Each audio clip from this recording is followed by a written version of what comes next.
up, good agents? We've got Mark Pattison with us. Thanks for setting this up, Dan. I appreciate it, buddy. And shift over the co-host controls to me just in case. And welcome, Mark. I think we met when you first started in real estate back 4 years ago.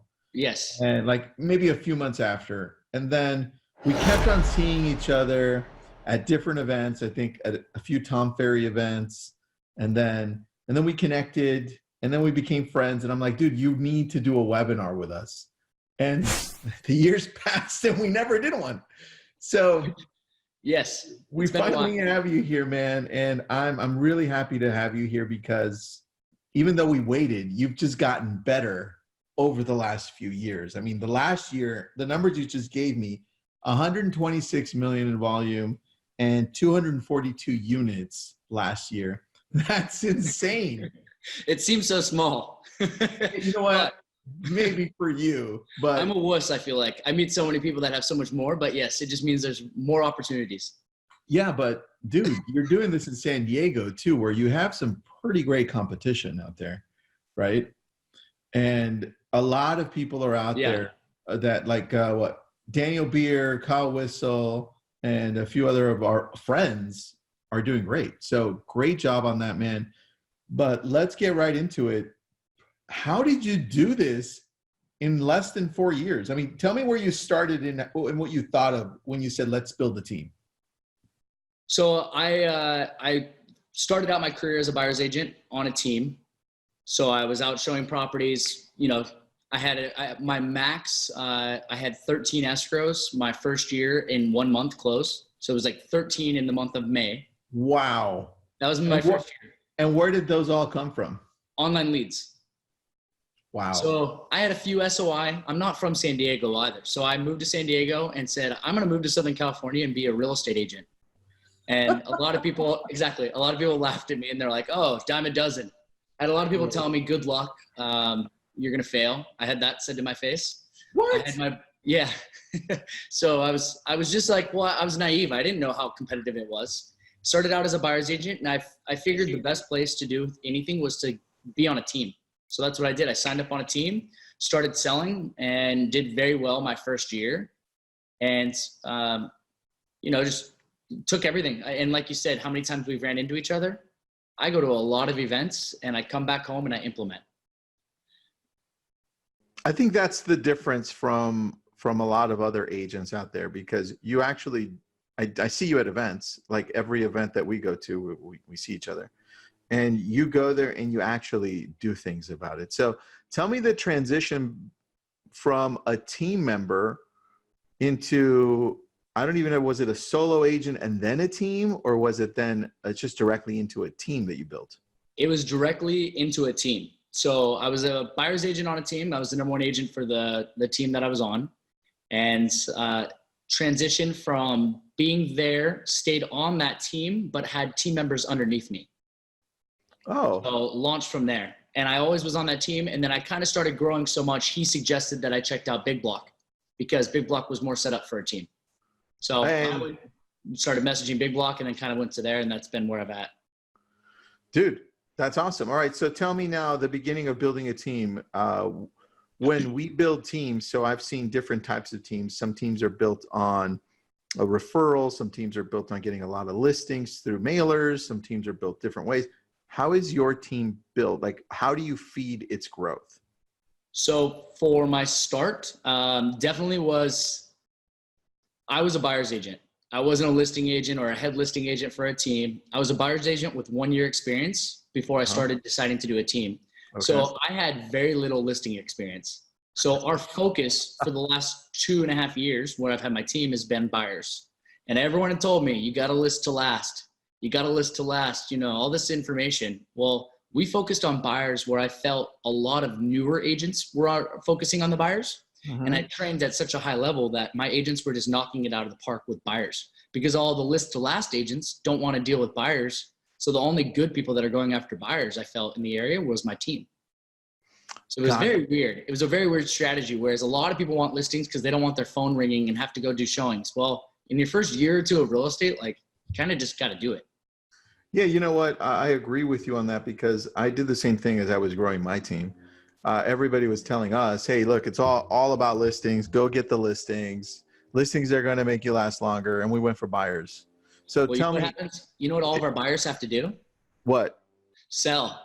So, so I just got a buyer and I got a seller. So I got two for every single one of my efforts. Because now all of our buyers are now selling.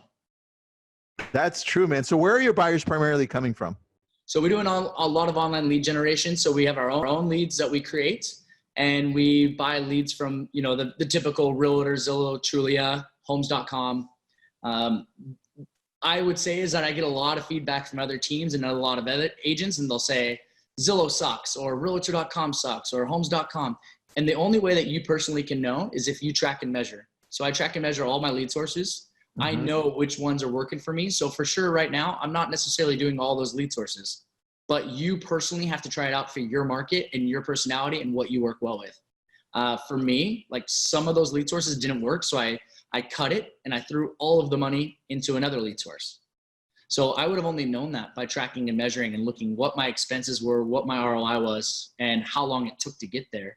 You know, if you're throwing $5,000 or if you're new and you're throwing $500 at a lead source and you're not getting a return at all on it, like you either up your skills or you change your lead source. If you're amazing with your skills, it's the lead. If you're not amazing with your skills, it's you. That makes sense, man. So you've been testing out different lead sources, and would you say that the lead sources you have right now are primarily Zillow, Realtor.com, Google PPC, and Facebook, or how does that we don't do any PPC. Okay. I've been told, and I don't know why, but we've done PPC and we just haven't had any luck. So in major markets, I've always heard it's very competitive to buy that pay-per-click route, and it's very hard, long turnaround. People are looking 18 months out. Yeah. I would rather spend more money, as long as it makes sense, to a certain dollar amount, and have those people close in 2 to 3 months than spend little amounts of money and have them close over 2 years. That makes sense. I like that. All right. So now let's say you've picked your sources to gather these buyers that also become sellers, right? Because I've seen it happen. You're right. Now tell me your team structure and who gets what leads. How does that look? So we rank our agents 4 different quartiles. So depending on their lead conversion and depending on their experience and after a while, I just know who is who. So we go in order when we have lead shifts. So the way we divide it up, a lot of people will do something called like, what is it called when they just like click to claim and it's like.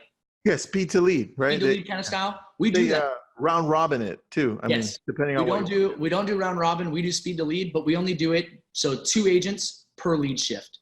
So what the lead shifts are, we have 9 to noon, noon to 3, 3 to 6, Monday through Friday. It's kind of like floor time for the old days. When you have 3 shifts online. Yep. And they sit in the office. They have to be in our office, and 2 agents per shift. Because say a lead comes in and 1 agent's on the phone with that lead and another lead comes in, we want to make sure that we're responding to that lead within 5 seconds.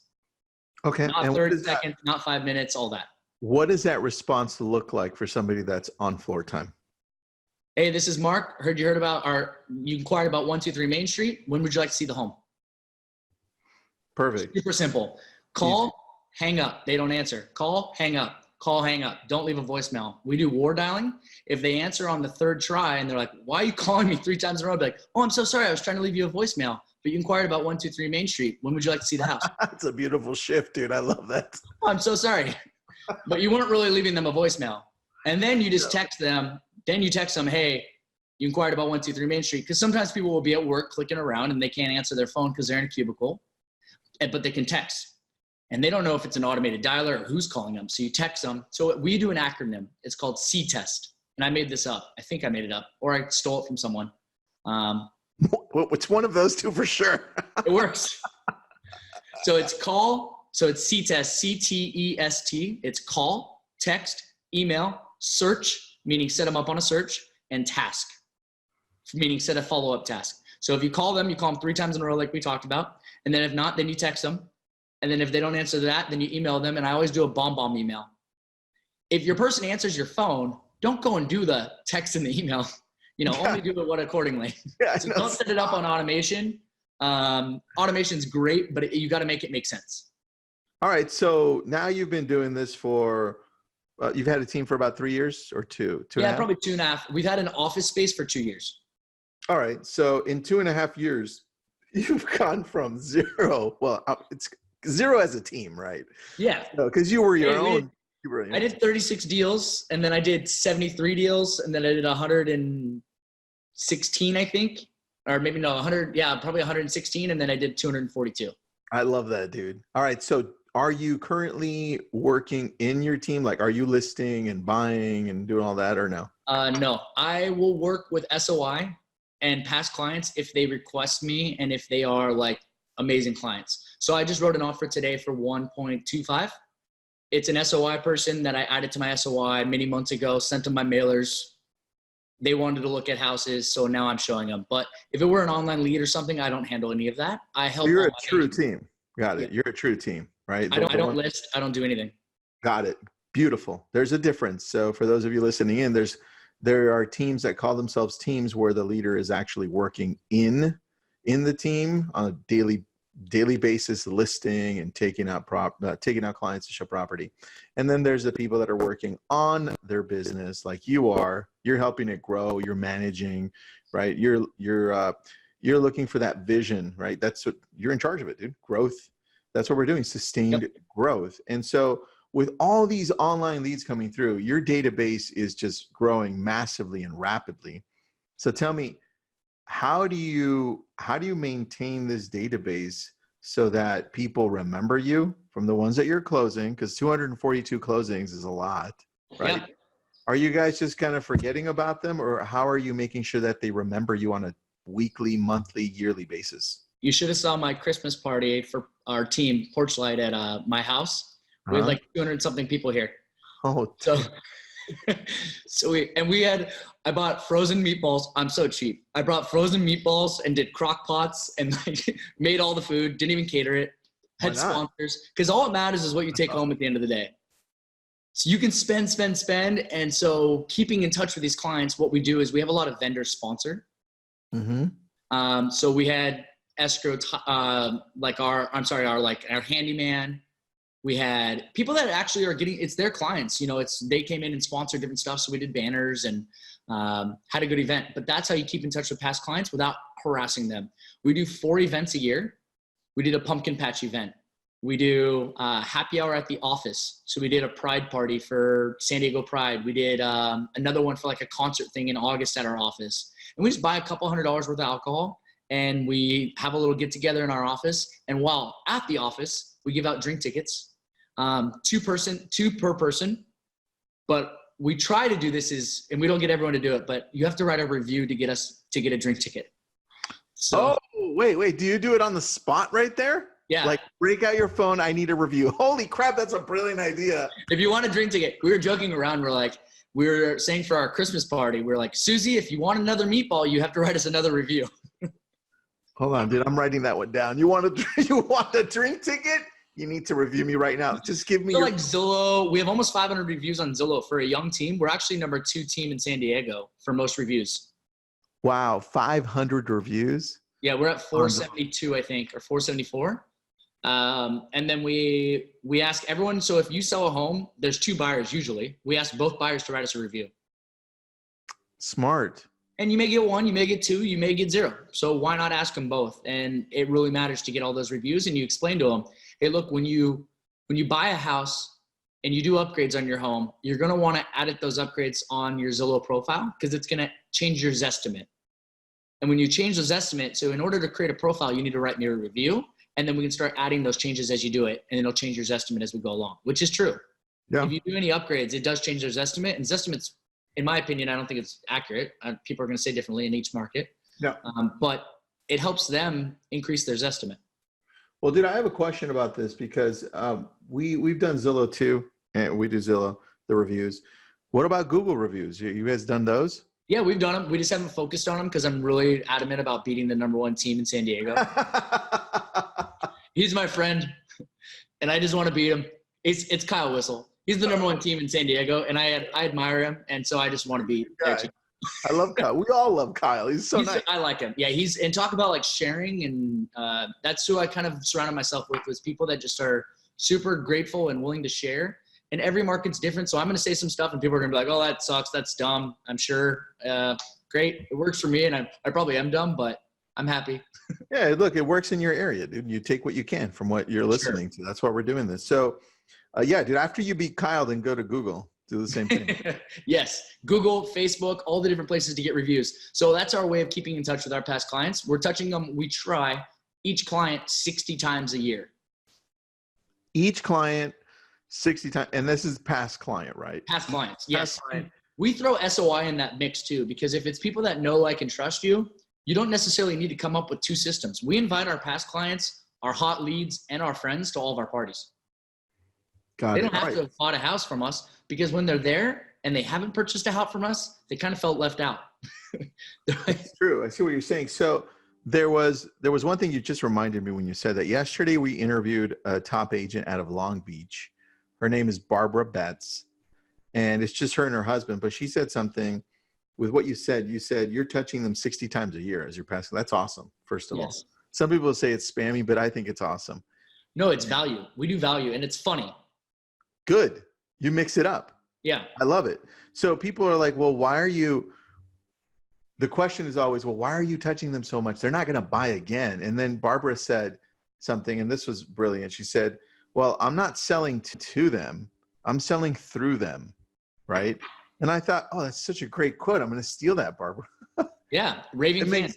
It makes sense. What'd you say? Raving Fans. Raving Fans. It's a great book. 100%, dude. 100%. We just read that with our team. We just read Raving Fans with our team last month. We read a book a month.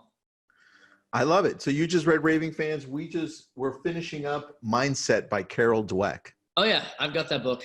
That's a really good one too. All right, so back to sustained growth, Mark, because you've been able to do this so fast. The trajectory is awesome. How are you maintaining the culture of the team? That's a big thing. So I have 0 friends. My friends are all my agents. So tomorrow at 8 a.m., we're all going hiking together, because we hike every Saturday morning at 8 a.m. And then we have at 6 o'clock, we have game night at my house with the whole team and all of our family members. That same day? That same day. We awesome. Have like 3 events, like all the time. Every week we have events and things. We're hanging out together. We do a huddle Monday, Wednesday, and Friday. We used to do it every week or every day of the week, but we got kind of like a little busy. Yeah. We do a team meeting every single week. I have a beginners team meeting called Back to Basics, which is a lot of just like contracts and buyer consult. And then I have a more advanced team meeting that says more listings and developed on that side, so that my agents that have been around a bit aren't bored. And do you lead those calls, or do you have like team leaders in the team? So I lead the team meetings unless I'm out of town at an event or something. Mm-hmm. And then I have an agent on my team who's really stepped up. 1 year in the business, was a waiter at Cheesecake Factory, and he sold 37 homes. Oh, damn, dude. In San Diego. He's killing it. And he stepped up and he started leading the huddle Monday, Wednesday, Friday with my transaction coordinator, a girl on our team that does the same thing. So she's leading it. But what I found and why I assigned that role to them is that when you learn something really well, there's a few different ways of learning: reading, writing, listening, and then the best way is teaching. So if you have to teach someone that same stuff and regurgitate it, then you really got it. And I think that's why he was able to do 37 deals, is I kind of put him into a mini leadership role, and now he's crushing it. And he's teaching all of these agents all this stuff, it's great. And he's just a natural leader as well. So it's fun to put him into that role. What's his name? Joe Vahidi. Joe Vahidi. He sold 37 deals in his first year in real estate. And did most of those come from online sources, Sphere? What's the mix? Yeah, all online. So he did probably like maybe 3 or 4 from his own sources. Okay. The rest were from me. I love that, dude. That's a massive boost of confidence too. Yep. And this is the crazy thing, is what everyone may disagree with me on, is that on the first deal, yes, I paid for the lead. I need a split from it. He has a crazy high conversion, so I'm making great return on it. But say he stays in touch with that contact and he sells that home again, it then becomes a different split, and it becomes his lead. And it's my way of saying, like, dude, you're awesome. Congrats. So basically the first year or two on my team is kind of building your foundation. I give you the leads, and then you nurture that pack of leads. That's your raving fan group. And then now you're going to turn that into your book of business. Got it. They become your referral source, right? Exactly. And then when they get stuff from those leads and they close that lead again, it's theirs. It's my agent's lead. I don't take part of it. Oh, dude, I love that. So they're making a killing. It may not be the best way for certain team leaders, but it works for me in the fact that I'm kind of, I don't know if you ever read the book Go Giver. Yeah. I'm give, and then everything just lands in my lap. Dude, I just interviewed Bob Berg. So I texted, since you read Go Giver, right? Yeah. I texted Bob Berg 2 days ago, and I asked him, what was the number one lesson that you've learned from somebody else saying, hey, look, somebody teaching him, right? He broke it down into a couple of sentences. He says, if you want to make a lot of money in sales, then don't have making money as your target. Your target is serving others. When you hit the target, you'll get a reward, and that reward will come in the form of money.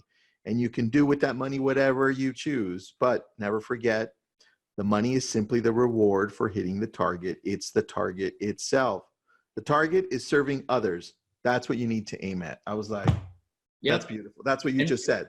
And being a team leader, I'm serving my agents, serving the agents, serving the clients. So I've got to make sure that my agents are well taken care of. There's a lot of team leaders out there that it's a me situation. And that's the last thing I want. I want to make sure my agents are feeling praise. They deserve more for my company than I do. And the only way you're going to do that, and it comes down, it can be culture. It can be a few things, but ultimately in real estate and what we're doing in the hustle, it's money and culture. Like if you got those two down, they're good. How would you say, besides the weekly get-togethers at your place and the huddles and the meetings, how does your team help itself grow? Like, what's the synergy like? How do you maintain them getting along with each other? It's all about hiring. So in 2 years, we've never had one disagreement in our entire office. Never one petty, never one, oh, this agent did this, nothing. Wow. All right. So I've never had a complaint from one other agent to another. I've never had any of that. Tell me the hiring process. What's it like? What do you look for? So I've never actively been successful with just like going out and recruiting and finding people that I would want to bring on. What I have found is people that are attracted to our culture and the people that we provide. So not only my team, but the vendors we hire or the vendors we work with are all the same mentality. They're all about helping others. And if you hire that and you naturally are that way, I feel like you attract that. So today, for example, I was role playing with 3 agents that are on the newer end, and 2 more experienced agents were walking by, and they stopped and gave their feedback and said, exactly what Mark's saying, you need to cut your words down to about 20% from what you've been saying. And they're like, hey, I've been listening to you on the phone because I'm in the other room. Whenever you talk to someone, you're saying too much. Cut your words down to about 20%. You're scripting. It's just too much blah, blah, blah, blah, blah. This came from another agent helping out another agent on the team. That agent's not making any money from this agent. But why does that agent want to help that person? Yeah. Because that's just who they are. All right. So you're hiring right from the very beginning. You're looking for character, people that want to give without necessarily having to receive anything. That's a nice culture, man. Yeah. So like 3 of our agents are big brothers, big sisters with Big Brothers of America. I'm a big brother. So I think it starts from the top. If you're leading, like I've had a little brother for 6 years. Wow. Another girl, she closed 34 deals her first year in real estate, and she was a bartender for 10 years. She didn't even know how to work a computer. She's amazing. Her name's Samantha O'Brien. She's like a rock star. She helps a blind lady go grocery shopping every 2 weeks. No way. And then within our group, we have like different text chains going on for accountability. So I have one with 2 or 3 people. We have to do an ab workout every single day for the first quarter. And we have to screenshot our ab workout from the app that we all share and share it to the group. We have another one where we're all learning Spanish, or there's a girl learning German, there's a girl learning Swedish, and there's a guy learning Spanish. There's probably like 6 of us in that group. We screenshot and we share our and some of our spouses are in that group too. We share our app for our language studies. Has nothing to do with real estate, but that's culture. Plus we're the only friends we have. So Yeah, I love that. I love that Yeah. part, dude.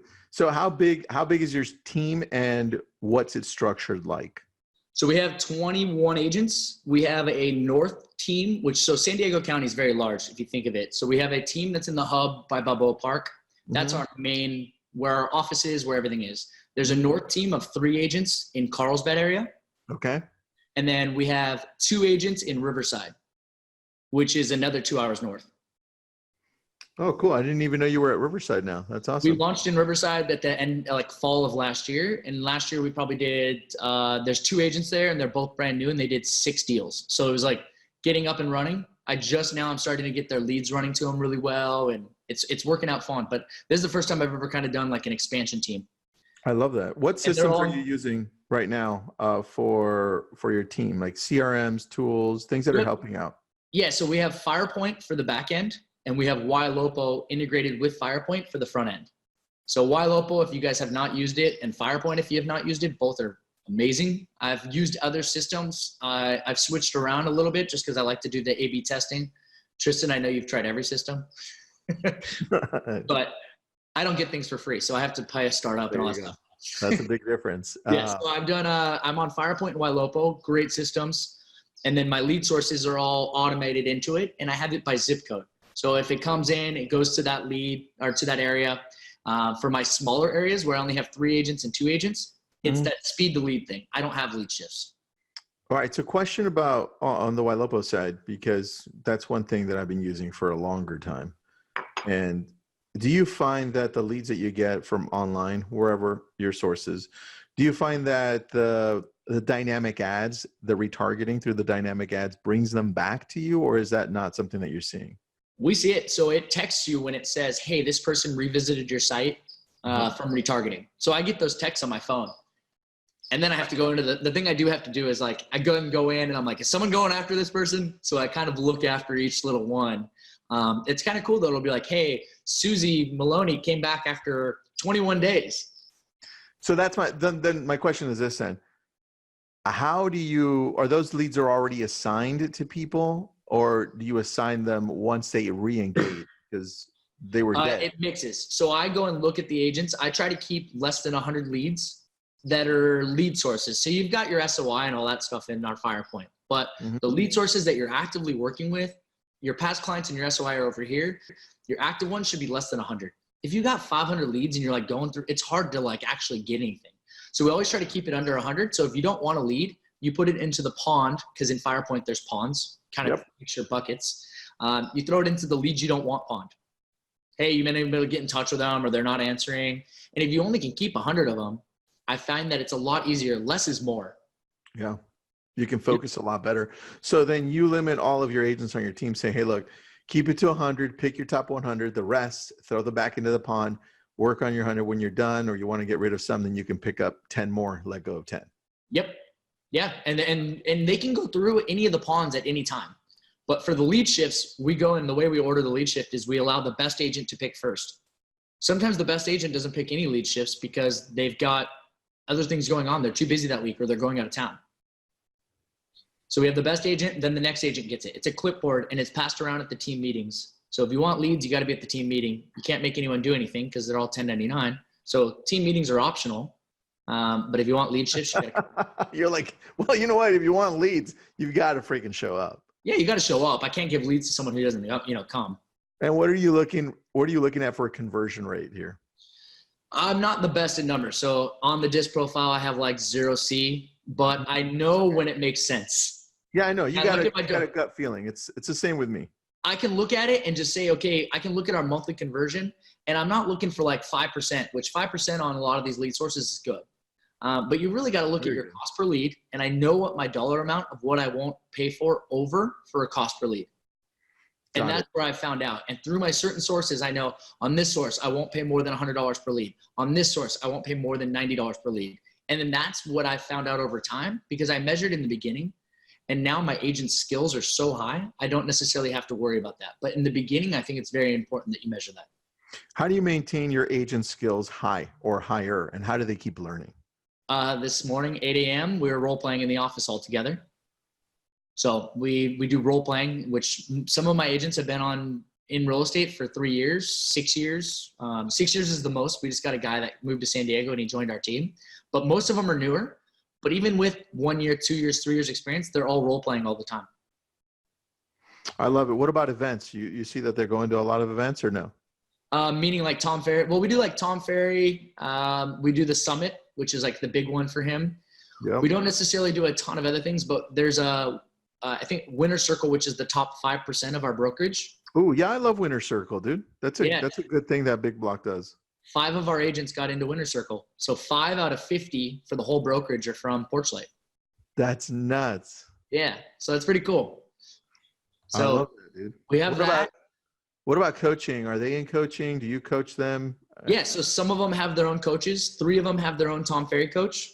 And then I do a one-on-one with them. So I think it's a Tony Robbins thing, but the 8 gardens. So we set up 8 gardens of your life, and you have 2 goals per garden per quarter. And we track and measure it every single meeting.